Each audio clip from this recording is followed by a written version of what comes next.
اعوذ باللہ من الشیطان الرجیم بسم اللہ الرحمن الرحیم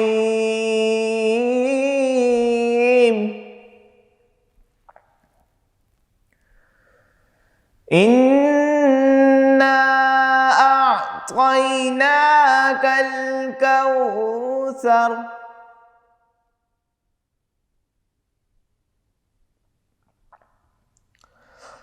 فصل لربك وانحر إن شانئك هو الأبتر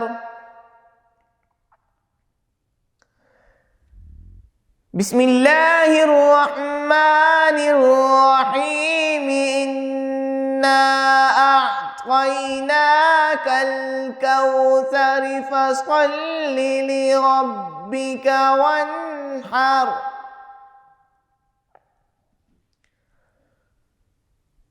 فصل لربك وانحر إن شانئك هو الأبتر صدق اللہ العظیم۔ اے محبوب، بے شک ہم نے تمہیں بے شمار خوبیاں عطا فرمائیں، تو تم اپنے رب کے لیے نماز پڑھو اور قربانی کرو، بے شک جو تمہارا دشمن ہے وہی ہر خیر سے محروم ہے۔ نیت خلوص، ادب، احترام، عزت اور محبت کے ساتھ انعام رمضان سے حسن احمد کا السلام علیکم۔ ناظرین، الحمدللہ آج ہم اپنی تیسری سحری کرنے جا رہے ہیں۔ یہ رمضان کا مبارک مہینہ، برکتوں والا مہینہ، رحمتیں برس رہی ہیں اور گلیاں سجی ہوئی ہیں، رونقیں ویسی ہیں جیسے ہر ماہ رمضان میں ہوتی ہیں۔ جب میں اپنے گھر سے سیٹ کی طرف آ رہا تھا تو میرے دماغ میں ایک سوچ تھی جو ہم پچھلے رمضان میں ہم دیکھا کرتے تھے، جو عام دنوں میں ہم دیکھا کرتے تھے، جس طریقے سے رونقیں نہیں ہوتی، اور یہ جو ماہ مبارک کا مقدس مہینہ آیا، اس میں جو رونقیں ہیں، نوجوان جو ہے نائٹ میچ میں لگے ہوئے ہیں، ایک عجیب ہی رونقیں اور ایک عجیب ہی صورتحال، ایک عجیب ہی منظر دیکھنے کو مل رہا جو ہمیں عام دنوں میں دیکھنے کو نہیں ملتا۔ یہ مہینہ بڑا مبارک ہے اور اس کی جو رحمتیں ہیں وہ برس سے جا رہی ہیں اور آخری رمضان کی رات تک برسے گی۔ اور اللہ تعالیٰ فرماتا ہے آخری رمضان کی رات کو اللہ تعالیٰ فرشتوں کو بلاتا ہے اور پوچھتا ہے کہ بتاؤ جب روزے داروں جب مزدور اپنی مزدوری پوری کر لے تو ان کے ساتھ کیا کیا جائے؟ تو فرشتے فرماتے ہیں یا اللہ، عرض کرتے ہیں یا اللہ، جب مزدور اپنی مزدوری پوری کر لے تو مزدور کو چاہیے کہ مزدور کی اجرت پوری دے دینی چاہیے۔ تو اللہ تعالیٰ فرماتے ہیں تم لوگ گواہ رہو، میرے اپنے تمام بندے جنہوں نے ماہ مبارک میں اب مزدوری کی، میری بندگی کی، میری اطاعت کی، میری عبادت کی، روزے رکھے، تراویح پڑھی، قرآن پاک کی تلاوت کری، ان سب کی میں آج بخشش فرماتا ہوں۔ یہ مبارک دن ہے، یہ مبارک رات ہے، اس کے دن بھی مبارک، اس کی راتیں بھی مبارک۔ اور ناظرین، ہم ذرا یہ سوچتے ہیں کہ ایک تصور کرتے ہیں کہ اللہ رب العزت کتنا ایک سکون دہ نام ہے۔ جب ہم کوئی مشکل میں ہوتے ہیں سب سے پہلے ہمیں کون یاد آتا؟ اللہ یاد آتا۔ جب خدا نہ خواستہ کوئی بیماری لگ جائے تو سب سے پہلے کون یاد آتا؟ زبان پہ سب سے پہلے اگر کسی کو تکلیف بھی ہو جائے، کوئی خروش خدا نہ خواستہ آ جائے تو سب سے پہلے جو آواز نکلتی ہے اللہ نکلتی ہے۔ اور یہ اللہ یہ کتنا بھاری جو نام ہے، اور یہ پوری کائنات کا بادشاہ ہے، یہ پوری کائنات، تمام مخلوق جس کے قبضے قدرت میں میری اور ہم سب کی جانیں ہیں، ہم سب اس کے نوکر ہیں، ہم سب اس کے غلام ہیں، ہم سب اس کے بندے ہیں اور وہ ہمارا مالک ہے۔ ایک صاحب تھے، ایک ولی تھے، دریا کے کنارے بیٹھے ہوئے تھے، تو ایک شخص گزرا تو اس ولی نے کہا کہ دریا کشتی، کیونکہ ایک ظاہر ایک بیچ میں دریا تھا، ایک اس پار جانے کے لیے کشتی کا سہارا لیا کرتے تھے اس کو کراس کرنے کے لیے، تو ولی نے بولا کہ کشتی میں مت جاؤ، ڈوب جائے گی۔ تو اس شخص نے کہا کہ اللہ مالک ہے، اور جس طریقے سے ویسے ہی ہوا کہ وہ کشتی میں سوار ہوئے، اور جب وہ آگے بڑھے تو آگے جا کے کشتی ڈوب گئی۔ پھر کچھ لمحات گزرے، دوسرے صاحب آئے، سیم ولی نے وہی جملہ کہا کہ آگے مت جاؤ، کشتی ڈوب جائے گی۔ جو دوسرا بندہ تھا اس نے کہا کہ اللہ خیر کرے گا، اور دریا کشتی پہ بیٹھے دریا پار کر لیا۔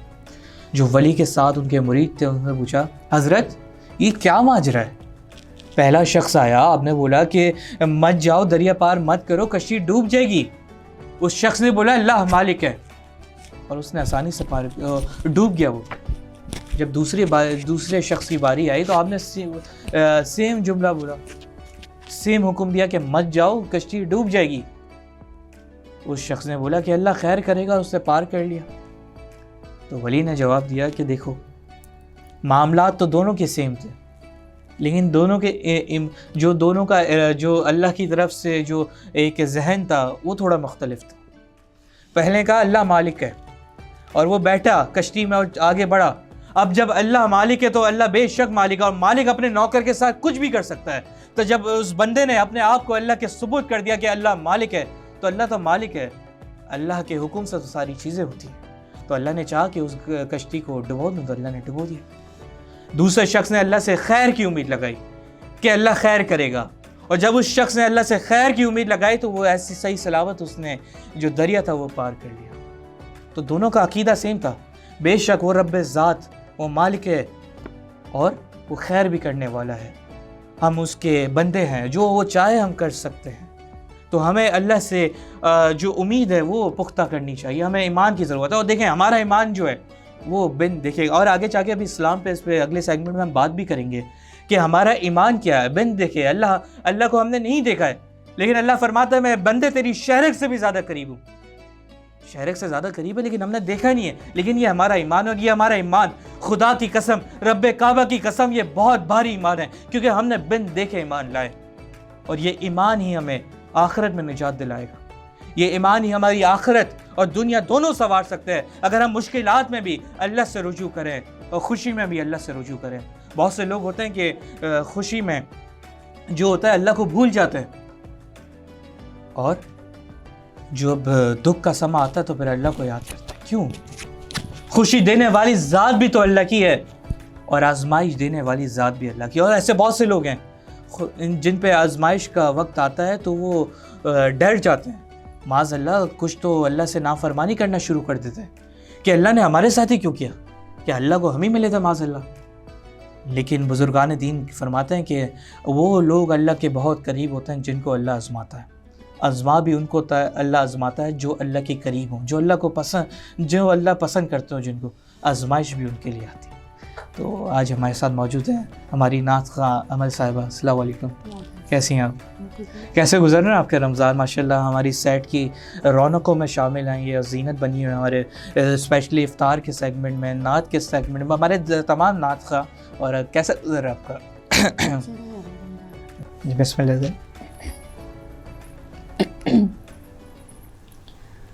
ہر وقت تصور میں مدینے کی گلی ہو،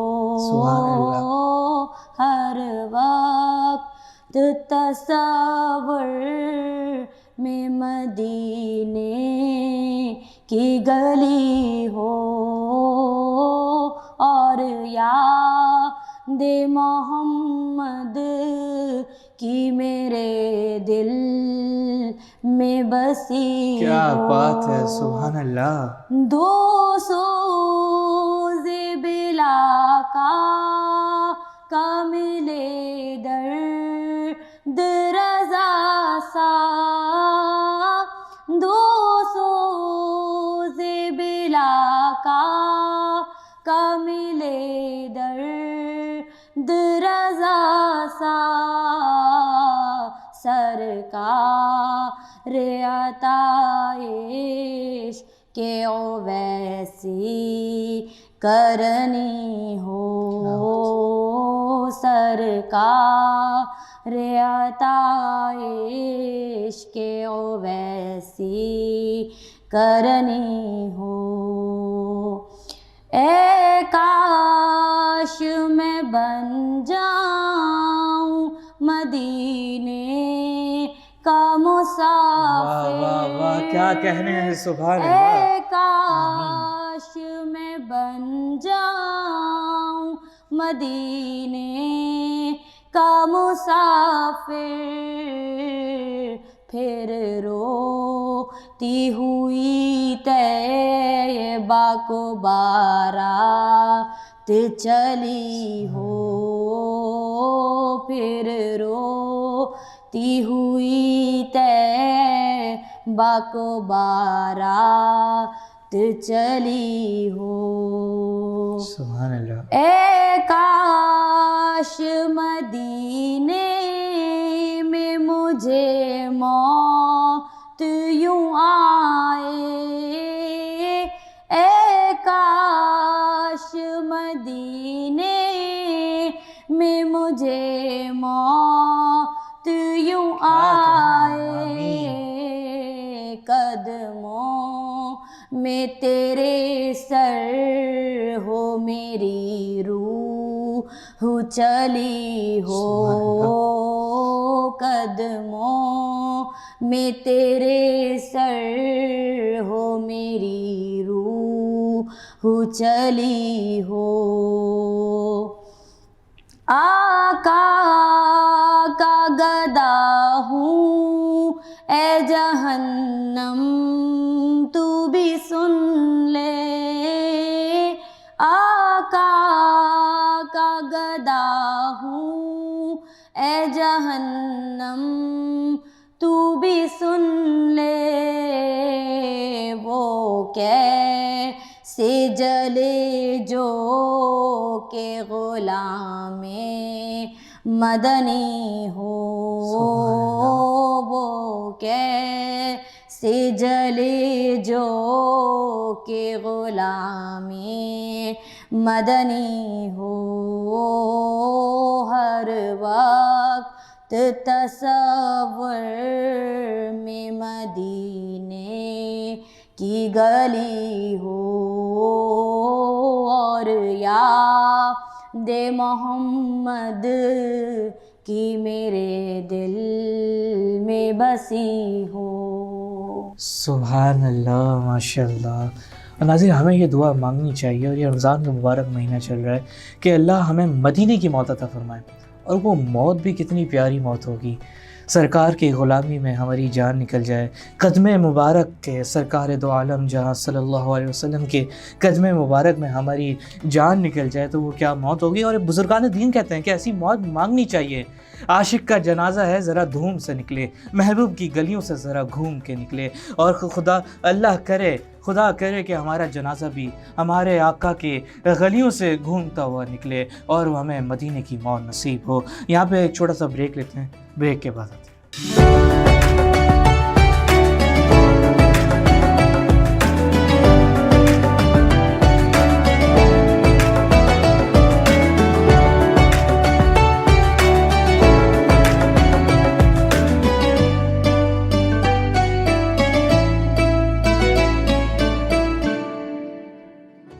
انعام رمضان کی سحری نشریات میں ایک بار پھر آپ کو خوش آمدید۔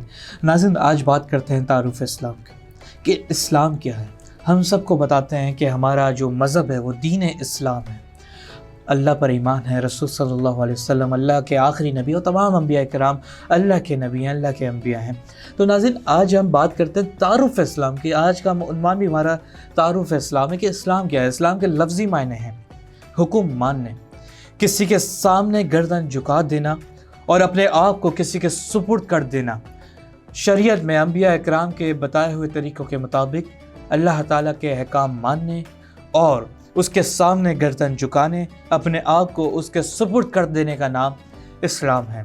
ناظرین، وہ اسلام جو اتنا پیارا دین اسلام ہے، کہ اسلام فرماتا ہے، اسلام میں ہے کہ اگر تم نے کسی انسان کی جان بچائی، گویا تم نے پوری انسانیت کی جان بچا لی۔ اسلام میں بتایا گیا ہے کہ تم اپنے پڑوسیوں کے ساتھ کیسے سلوک رکھو، اسلام میں بتایا گیا ہے تم اپنے رشتہ داروں کے ساتھ کیسا سلوک رکھو۔ اور رشتہ داروں پہ بات کرتے ہیں تو اسلام میں یہ بھی اللہ تعالیٰ فرماتے ہیں کہ اگر کوئی مومن کسی دوسرے مومن سے ناراض ہے اور 3 دن تک وہ ناراض رہا، اس سے سلام دعا نہیں ہوئی، تو اس کے سارے اعمال جو اس نے کیے وہ سارے ضائع گئے۔ بعض تو روایتوں میں یہ بھی ہے کہ وہ دائرہ اسلام سے خارج ہو جاتا ہے، بعض روایتوں میں یہ بھی ہے کہ اس کے جتنے بھی اعمال ہیں وہ سارے ضائع ہو جاتے ہیں۔ یہ اسلام یہ اسلام جو کہتا ہے امن کا درس دیتا ہے، یہ اسلام جو کہتا ہے کہ کسی کے مذہب پہ انگلی نہ اٹھاؤ، ہمیشہ اپنے آپ کو دیکھو، وہ اسلام جو زندگی کا ہر طریقہ بتا دے کہ زندگی کیسے گزارنی ہے، اپنی آخرت کیسے سدھارنی ہے، وہ اسلام۔ اللہ تعالیٰ نے قرآن مجید میں فرمایا آج کے دن میں نے تمہارے لیے تمہارا دین مکمل کر لیا اور تم پر اپنی نعمتیں پوری کر دی اور تمہارے لیے باحیثیت اسلام پسند کیا، باحیثیت اسلام پسند کیا۔ اور ناظرین محترم کہ یہ جو اسلام ہے، یہ جو ہمارے نبی کریم صلی اللہ علیہ وسلم پہ یہ جو امت ہے نبی کریم صلی اللہ علیہ وسلم کی، اور یہ جو اللہ تعالیٰ نے نبی کریم صلی اللہ علیہ وسلم پر جو قرآن پاک نازل فرمایا، تو پہلے جو انبیاء اکرام آیا کرتے تھے وہ صرف اپنی قوم کے لیے آیا کرتے تھے، وہ تمام لوگوں کے لیے نہیں آیا کرتے تھے۔ لیکن جو ہمارے آخری نبی، جو ہمارے آقا ہیں، آقا دو جہاں صلی اللہ علیہ وسلم ہیں، وہ پوری انسانیت کے لیے آ گئے، اور اللہ رب العزت نے ان کو رحمت للعالمین بنا کے بھیجا، رحمت المومنین بنا کے نہیں بھیجا، رحمت للعالمین بنا کے بھیجا، تمام انسانیت کے لیے رحمت بنا کے بھیجا، تمام مخلوق کے لیے رحمت بنا کے بھیجا، اور وہ ہمارے نبی ہیں۔ ناظرین، اسلام اتنا پیارا دین ہے کہ اسلام میں بتا دیا کہ پڑوسیوں کے ساتھ حسن اخلاق سے پیش آؤ، رشتہ داروں کے ساتھ حسن اخلاق سے پیش آؤ، اگر کوئی غیر مسلم ہے تو اس کے ساتھ بھی اخلاق سے پیش آؤ، اس کو زور زبردستی کے ساتھ آمادہ نہیں کرو یا پھر اپنے دین کی تبلیغ نہیں کرو، بلکہ اس کو اپنے عمل سے، اپنے اخلاق سے اپنے دین کی تبلیغ دو۔ اور جب میرے نبی کریم صلی اللہ علیہ وسلم نے دین اسلام کی جب تبلیغ دینی شروع کی تو آپ نے کبھی تلوار سے نہیں دی، یا پھر صحابہ نے کبھی تلوار سے نہیں دی، یا پھر کسی کے ساتھ زور زبردستی نہیں کی، اپنے اخلاق سے، اپنے رویے سے آپ نے سب کو آمادہ کیا اپنے دین اسلام کے لیے۔ اور پھر ایسے ہی دین اسلام پہلے 1 سے 2، 2 سے 3، 3 سے 4۔ بعض روایتوں میں آتا ہے کہ جو سب سے پہلے اسلام جس خاتون نے قبول کیا وہ حضرت خدیجہ کبریٰ رضی اللہ تعالی عنہا تھی، اور جو مردوں میں جس نے سب سے پہلے قبول کیا وہ حضرت ابو بکر صدیق رضی اللہ تعالی عنہ تھے، اور بچوں میں جس نے سب سے پہلے کیا وہ حضرت علی رضی اللہ تعالی عنہ ہوتے ہیں۔ اور ایسے ہی پھیلتا گیا اسلام، اور آج پوری دنیا میں پھیلا ہوا ہے۔ یہ جو بیج میرے نبی نے لگایا تھا وہ آج درخت کی شکل میں پوری دنیا میں، عالم دنیا میں پھیلا ہوا ہے، اس کے سائے میں ہم ہیں، اور اس قیامت تک یہ سایہ ہمارے سروں پر تازہ سلامت رہے گا، اور اسلام کا جھنڈا، ختم نبوت کا جھنڈا تا قیامت تک ہمارے سروں پر سلامت رہے گا۔ اور ہماری یہ دعا بھی ہے کہ اللہ جب بھی ہمیں واپسی بلائے اپنی طرف تو کلمہ حق پر واپسی ہو ہماری۔ اور ناظرین، یہ جو اسلام ہے، یہ اسلام کے 5 ارکان ہیں۔ پہلا کلمہ توحید، نماز، روزہ، زکوٰۃ اور حج۔ یہ اسلام کے یہ سمجھیں پلر ہے اور اسلام کی چھت ہے۔ اسلام ایک چھت ہے، کلمہ توحید، نماز، روزہ، زکوٰۃ، یہ اسلام کے پلرز ہیں۔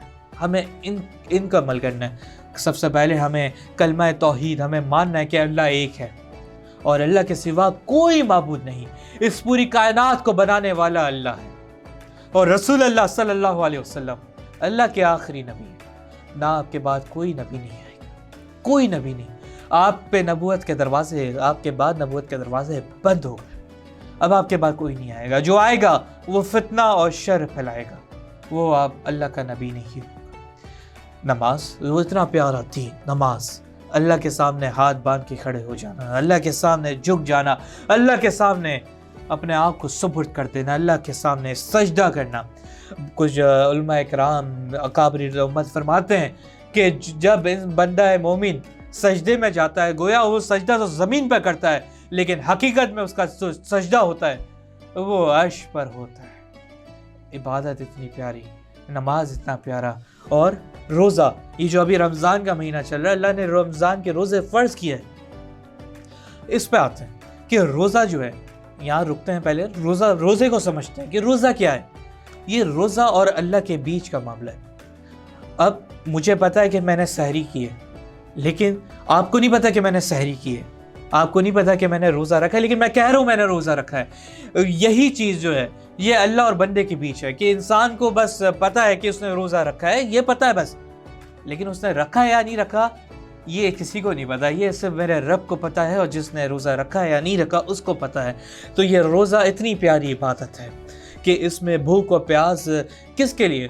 مطلب آپ یہ سوچیں کہ ایک عاشق بن کر اپنے آپ کو جو اللہ کے حکم پر اپنا روزہ بند کر دیا کہ بس اس کے بعد فجر کی اذان سے پہلے چند منٹوں پہلے اپنا روزہ بند کر دیا، اس کے بعد نہ کچھ کھانا ہے نہ کچھ پینا ہے، اور صرف رجوع اللہ کرنا ہے اور حسن اخلاق سے پیش آنا ہے۔ اور اللہ نے بتا دیا کہ افطار کے وقت میری تکبیر سے روزہ افطار کرنا ہے۔ یہ اتنا پیارا دین، اتنا پیارا کہ ایک عاشق کا اور اپنے مالک کا ایک امتحان ہے یہ روزہ، نماز، روزہ، زکوٰۃ۔ ناظرین، زکوٰۃ، بہت سے لوگ یہ سمجھتے ہیں کہ زکوٰۃ صرف رمضان مبارک میں دی جاتی ہے، لیکن ایسا نہیں ہے، کیونکہ لوگ اکثر اس لیے دیتے ہیں رمضان مبارک میں زکوٰۃ کیونکہ جو نفل ہے وہ فرض کے برابر، اور جو فرض ہے وہ 70 فرضوں کے برابر ہو جاتا ہے، اس لیے لوگ رمضان مبارک میں زکوٰۃ دیتے ہیں۔ لیکن زکوٰۃ آپ کو سال میں دینی ہوتی ہے، اور اس میں جو اکابرین امت نے جو شرائط بتا دی اس شرائط کے مطابق آپ کو زکوٰۃ دینی۔ اور یہ ناظرین، یہ زکوٰۃ کیا اللہ تک جاری ہے؟ نہیں، یہ اللہ کے بندوں تک جاری ہے، اور لیکن اس کا ثواب جو ہے وہ اس بندے کو پہنچ کر زکوٰۃ دے رہا ہے، اور یہ انسانیت کا درس ہے۔ جب میں بات کر رہا ہوں تعارف اسلام کی تو یہ تعارف اسلام میں ہی آ رہا ہے، کیونکہ زکوٰۃ جو ہے وہ اللہ کو نہیں جاری، لیکن اللہ کے بندے کو جاری ہے، ضرورت مند کو جاری ہے، اور ضرورت مند کو پہنچانا انسانیت کی بنیاد ہے، امن کا پیغام ہے۔ حج کتنی پیاری عبادت کہ دو کپڑوں میں لپٹ کر عاشق بن کر صدائے لگا کر لبیک اللہم لبیک لبیک لا شریک لک لبیک ان الحمد والنعمت لک والملک لا شریک لک، لبیک کی صدائیں لگا کر اور دو لباس میں اپنے آپ کو لپیٹ دینا، دو کپڑوں میں لپیٹ دینا، اور اللہ کے جو گھر کے چکر لگانا، اللہ کے جو حج کے ایام حج میں جو عبادتیں ہیں، جو آپ کو اس میں جو میدان عرفات کے میدان میں جانا ہے اور دیگر جگہوں پر، وہ سب اس میں عبادت میں شامل ہے۔ اور اللہ تعالیٰ نے حکم دے دیا اگر تمہاری استطاعت ہے اتنی کہ تم حج کر سکتے تو تم پر حج واجب ہے، فرض ہے، تم پر حج فرض ہے، تمہارے اندر اتنی استطاعت ہے کہ تم زکوٰۃ دے سکتے ہو، جو بھی اکابرین امت نے اور جو شریعت میں جو شرائط ہیں زکوٰۃ دینے کی، اگر اس پہ تم پورا اترتے ہو تو تم پر فرض ہے۔ اور روزہ تم پر فرض ہے اگر تم اتنی استطاعت رکھتے ہو، اور ظاہر ہر انسان رکھتا ہے کہ اگر کسی کو جیسے شوگر کے جو مریض ہوتے ہیں ان کے لیے تھوڑا مشکل ہو جاتا ہے روزہ، تو اس میں شریعت نے تھوڑا وہ فطرے کی شکل میں تھوڑا انہوں نے ریلیکس دیا ہوا ہے، اسلام نے ریلیکس دیا ہوا ہے کہ آپ چھوڑ سکتے ہیں، لیکن آپ اس کی جو بھی ہے روزہ دار کو روزہ افطار کروانے کا ثواب آپ کو مل جائے گا، اور جو بھی فطرہ جو اکابرین امت نے دیا ہوا ہے وہ ہم سب کر سکتے ہیں۔ تو ناظرین، یہ پورا دین اسلام ہے، یہ پورا دین اسلام پیار اور محبت کا، اس میں ہمیشہ انسانیت کا فائدہ ہے، اس میں ہمیشہ امن و امان کا درس دیا گیا ہے، یہ دین اسلام ہے۔ اور ہمیں چاہیے کہ ہم اس دین اسلام کو مانیں اور اپنے جو دل کے قریب، جو اللہ تعالیٰ فرماتا ہے بندے میں تیرے شہرک سے زیادہ قریب ہوں، ہمارا ایمان ہے اللہ ایک ہے، ہم نے اللہ کو نہیں دیکھا، ہمارا ایمان ہے جس طرح میں نے شروع میں کہا تھا کہ ہمارا ایمان ہے کہ اللہ ایک ہے، ہم نے اللہ کو نہیں دیکھا لیکن اللہ ہے یہ ہم جانتے ہیں، ہمارا ایمان ہے رسول اللہ صلی اللہ علیہ وسلم اللہ کے آخری رسول ہیں اور رحمت للعالمین ہے۔ قرآن مجید میں آپ کو فرمایا گیا ہے کہ رسول اللہ صلی اللہ علیہ وسلم رحمت للعالمین ہے، تو ہمیں چاہیے کہ ہم اسلام کے تابع دار رہیں، فرما بردار ہیں اور اللہ کے حکم کے ماننے والے رہیں، اور یہ جتنے بھی مسئلے مسائل چل رہے ہیں، چاہے مہنگائی کا ہو چاہے غزہ کو، ہمیں دعا مانگنی چاہیے کہ اللہ ان سب سے ہمیں نجات عطا فرمائے، اور ہمیں دعائیں مانگنی چاہیے کہ اللہ اسلام کا جھنڈا سر بلند رہے۔ اور جو فلسطین میں اس وقت جو ہو رہا ہے، اور میں روزانہ بات کروں گا، میرے مسلمان ہیں، میرے بہن بھائی ہیں، میری مائیں بہنیں ہیں، میں بات کروں گا، روزانہ ہم فلسطین کے بارے میں بات کریں گے کہ جو بھی اس وقت صورت حال وہاں پہ چل رہی ہے، اللہ تعالیٰ سب کو آسانی کا معاملہ فرمائے، اور یہ جو کنڈیشن اس وقت فلسطین میں، اللہ تعالیٰ جلد از جلد فلسطینیوں کو اسرائیل کی بربریت سے نجات عطا فرمائے اور فتح نصیب عطا فرمائے۔ آج دیجیے حسن احمد کو اجازت، انشاءاللہ زندگی رہی تو آپ سے افطار میں ملاقات ہوتی ہے۔ اپنا خیال رکھیے گا، دعا میں یاد رکھیے گا۔ اللہ حافظ۔